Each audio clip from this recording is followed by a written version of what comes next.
Agora, ouçam a explicação da parábola do semeador sobre o lavrador que saiu para semear. As sementes que caíram à beira do caminho representam os que ouvem a mensagem sobre o reino e não a entendem. Então o maligno vem e arranca a semente que foi lançada em seu coração.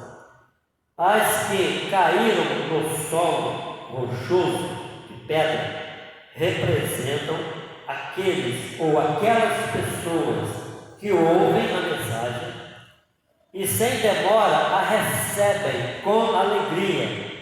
Contudo, uma vez que não tem raízes profundas, não dura muito.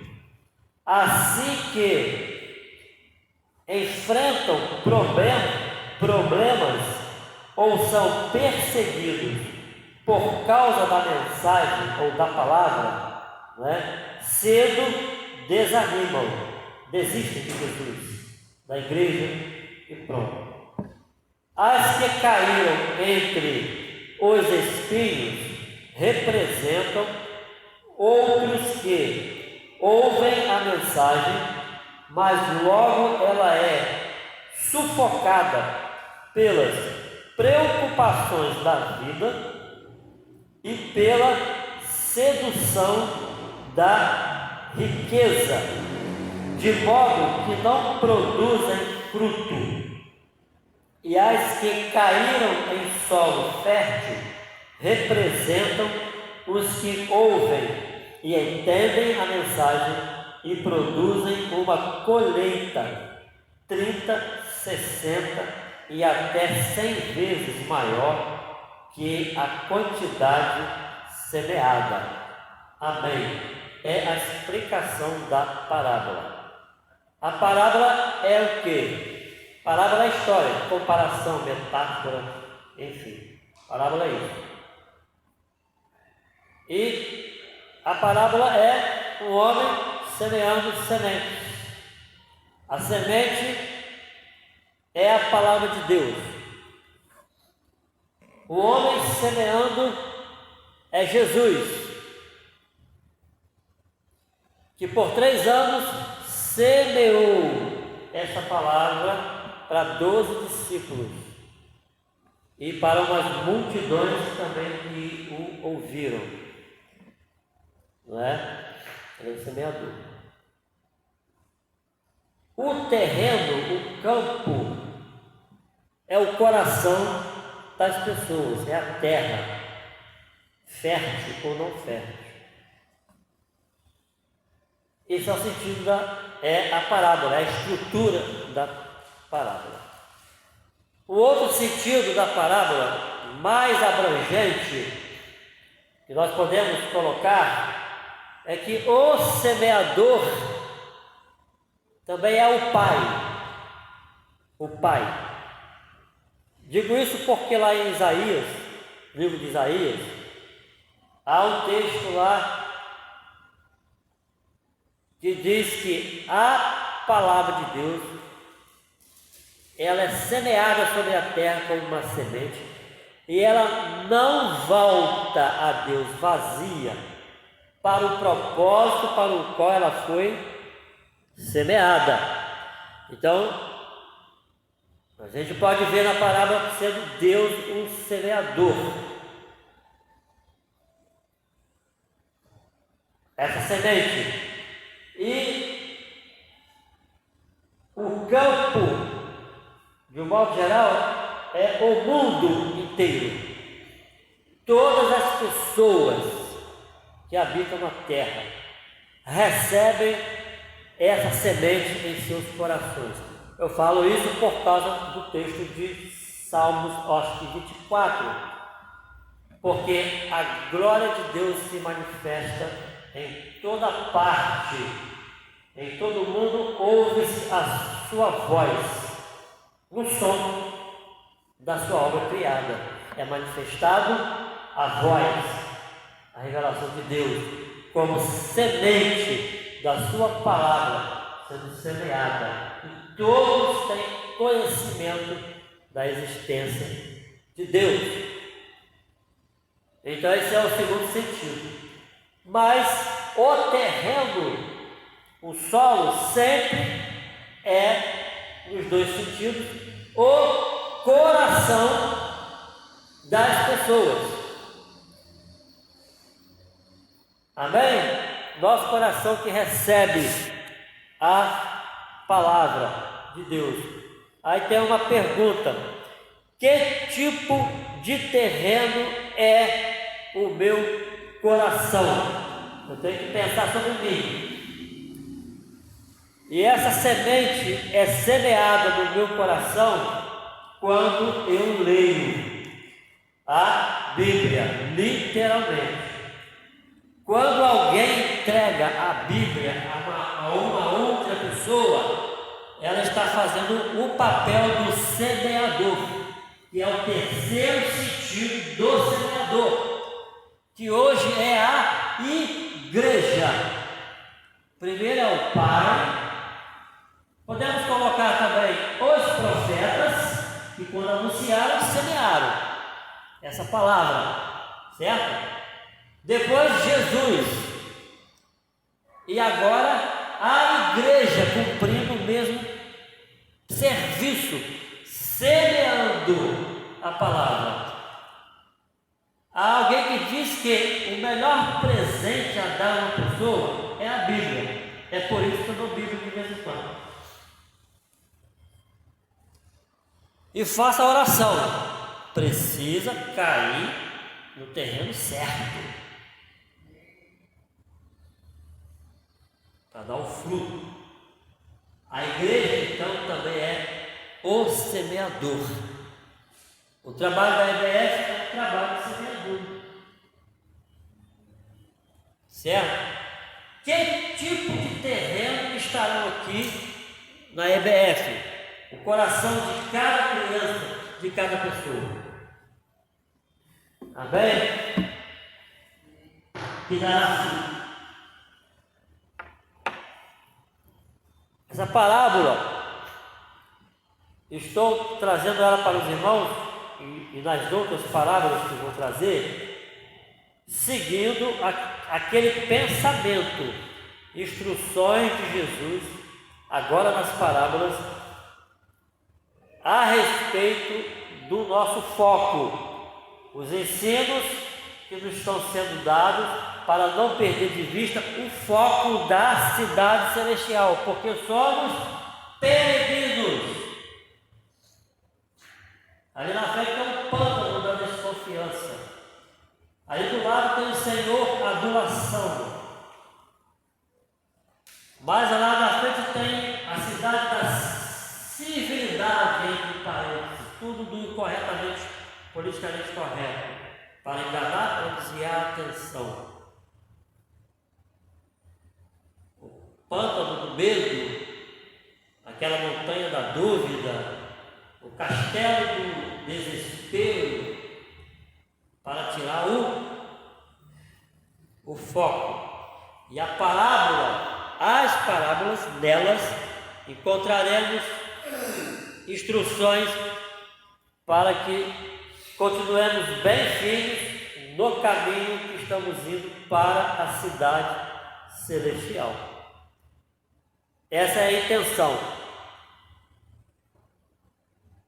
das parábolas, como de toda a palavra de Deus, mas de um modo específico agora nas parábolas. O objetivo é esse. Então, que tipo de terreno é o meu coração? À beira do caminho, esse é o meu coração, que logo que ouço a palavra, ela é retirada da minha mente e esqueço. É de pedras, porque eu tenho pouca raiz, logo desisto. Espinhos, estou sendo sufocado de alguma maneira. Nesse terreno que está com espinhos, esse terreno é delicado, porque espinhos podem crescer, mas podem ser arrancados. O que chama a atenção nessa palavra de Jesus no terreno de espinhos é quando ele diz que a preocupação da vida pode sufocar a palavra de Deus, sufocar o ministério, sufocar aquele objetivo que eu tinha para realizar em prol do reino de Deus. Preocupações da vida não são coisas pecaminosas, são coisas necessárias, que estamos envolvidos com elas. Elas facilmente podem sufocar o reino de Deus em nossos corações, tirar o nosso tempo, não só da atividade na congregação, não, mas na vida pessoal com Deus. Por quê? Preocupações, os afazeres, o sobreviver, né? O sinal da besta, muita gente tem mau horror, e tem um montão de gente esperando ver um monstro aparecer aí e sair correndo atrás de todo mundo e botar todo mundo na cadeia. Agora você vai receber o chip, você vai morrer. Não é nada disso não. O sinal da besta, os que trabalham nesse negócio aí, eles prepararam o mundo para que a maioria das pessoas da sociedade trabalhem muito por pouco. Recurso financeiro. Isso nos leva a trabalhar demais. E a estratégia de levar as pessoas, você tem que conquistar. Então, o recurso do mundo é na mão de meia dúzia de pessoas. Isso é uma realidade. Isso não é agora. Sempre foi desde que o mundo é mundo. Desde quando o mundo começou a existir? Por quê? Porque o anticristo trabalha o sistema de mundo, de existência, das políticas de governo, de sociedade, essas coisas todas, de uma maneira que a massa sustenta a minoria, com um trabalho quase que escravagista. Então isso leva a maioria das pessoas a trabalhar demais, sem ter tempo para Deus, para ter um pouquinho de alguma coisa. Não vai valer a pena no final. Vai fazer a duplicata, o boleto vai ficar caro desse tipo de conta, não é? Então é assim que o anticristo vai trabalhar, e vem trabalhando na sociedade há anos. Há documentos de reuniões deles, estratégicas, de muitas coisas, ele mesmo fala: nós estudamos a sociedade, sabemos como elas se comportam, sabemos como fazer, para levar elas a se comportarem como a gente quer. Então a preocupação, o sistema de mundo funciona assim. Nós trabalhamos para existir, mas não podemos permitir que o sistema de mundo tire o nosso tempo com Deus, principalmente o tempo pessoal. Esse espinho que ele cresce e sufoca. Quanto aos prazeres, Jesus coloca na segunda parte, os prazeres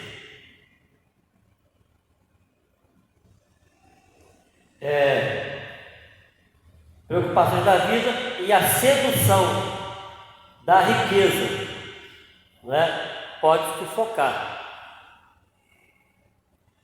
Dos 3 ou dos 4 elementos nos quais o diabo tentou Jesus, tentou Eva, tentou Davi, não é? Jesus está mostrando aqui no terreno que está sufocado por espinhos, desses 2 elementos que o diabo sabe usar contra a gente: a preocupação da vida e a sedução.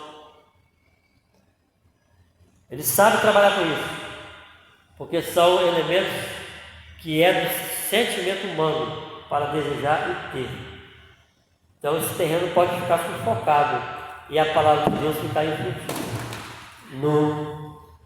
dessa vida. E pode ser que ela desista. E a boa terra é que dá fruto. O fruto do serviço, do engajamento e o fruto também de entender todas as questões do discipulado cristão. Que hoje eu estava pensando sobre isso quando estava caminhando. Os escribas e os fariseus desenvolveram 613 códigos ou mandamentos para ser observados. Muito para se decorar. E isso a gente... Jesus só colocou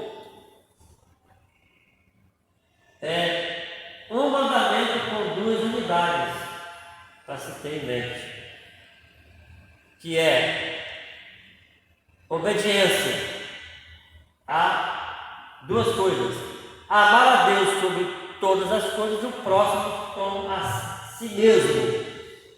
Então,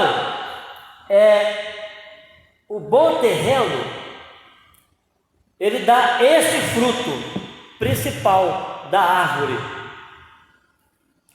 Ele obedece a Deus para fazer 2 coisas: não pecar contra Deus e não pecar contra o próximo. O resto é cumprimento. Está tudo feito. Porque alguém tinha lá perguntado a Jesus para testar ele. E Jesus foi bem no ponto central da coisa, porque ele sabia que estava falando com uma pessoa que era inteligente. Esse rabino, sei lá, que foi falar com ele, era alguém instruído. E Jesus falou para ele: você está perto do céu, está melhorzinho. Não é? Por causa daquela pergunta: qual é o maior mandamento? Aí Jesus falou: é 2 só, ama a Deus e o próximo, não peca contra Deus e não peca contra o próximo. Acabou. Se o meu coração produz esse fruto, as outras coisas vão acontecer. Não é? É o tal fruto que é 100% desse terreno. Amém? Então essa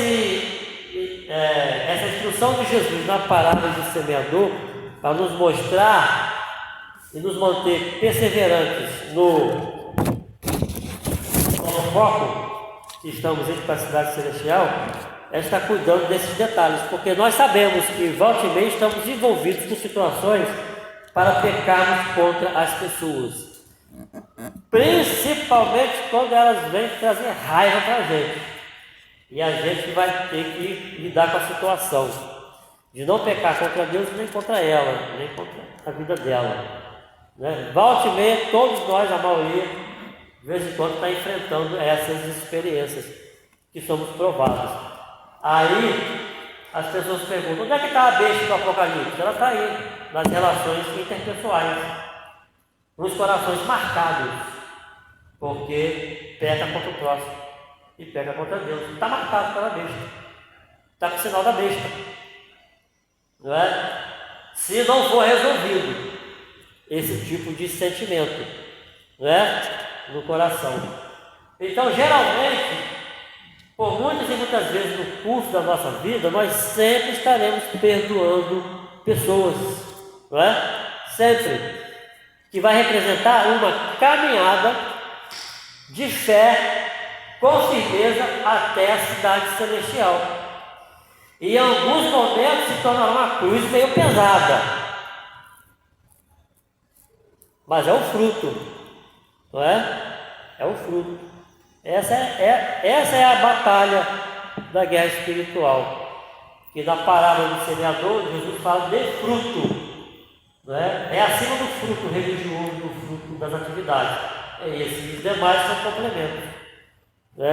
Na semana que vem a gente vai falar do trigo, a parábola do trigo e do joio, que tem uma semelhança com a parábola do semeador. Quem semeou o joio no meio do trigo?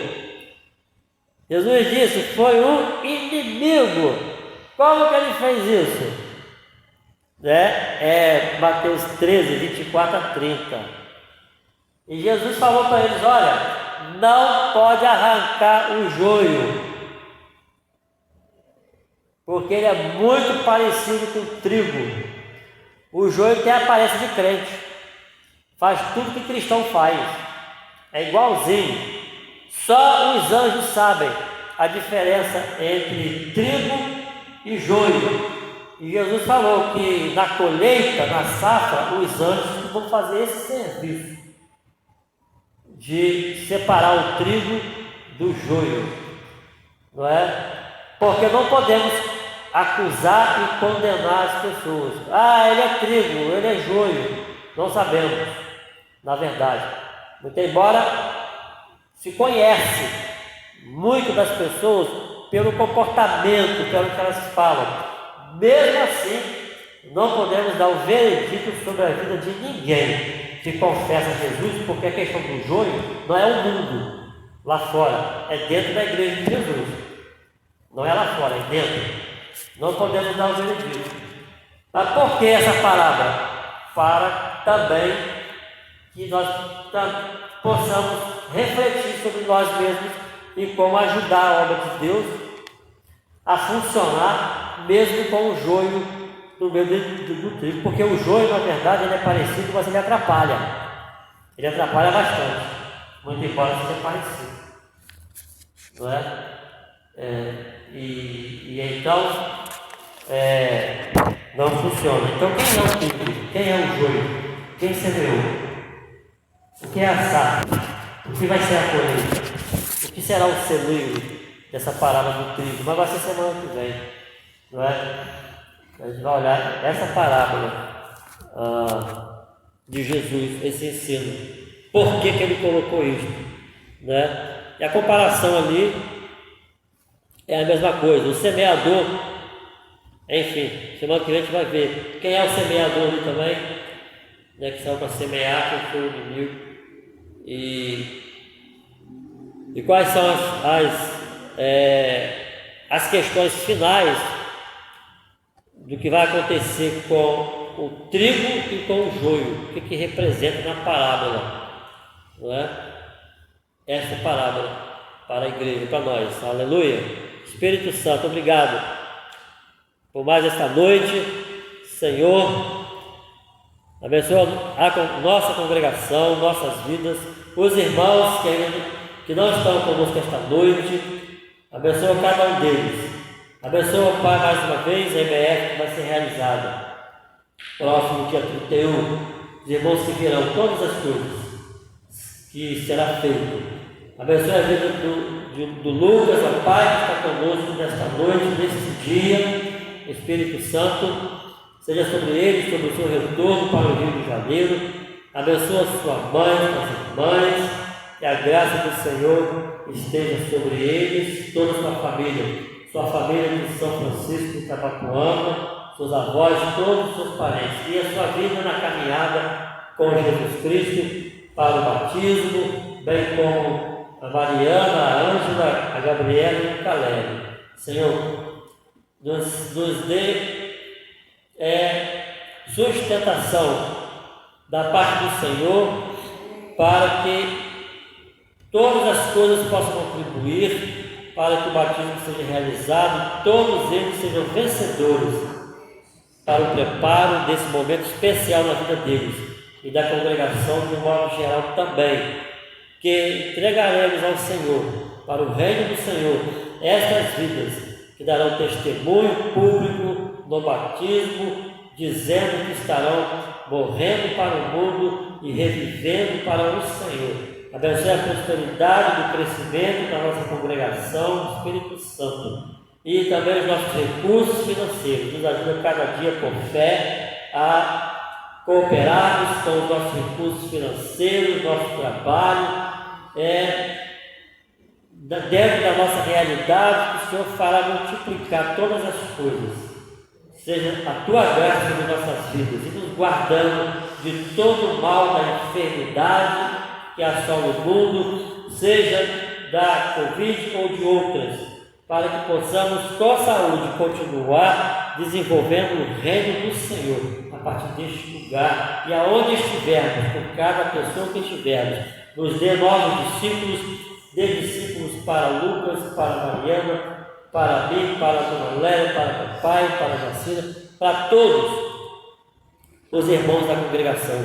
Cada um com um discípulo nos dê, nós pedimos e desejamos isto e nos ajuda a encontrá-los, para ensiná-los no caminho do Senhor. Bendito seja o nome do Senhor, para todos sempre. Amém. Glória a Deus. Aleluia.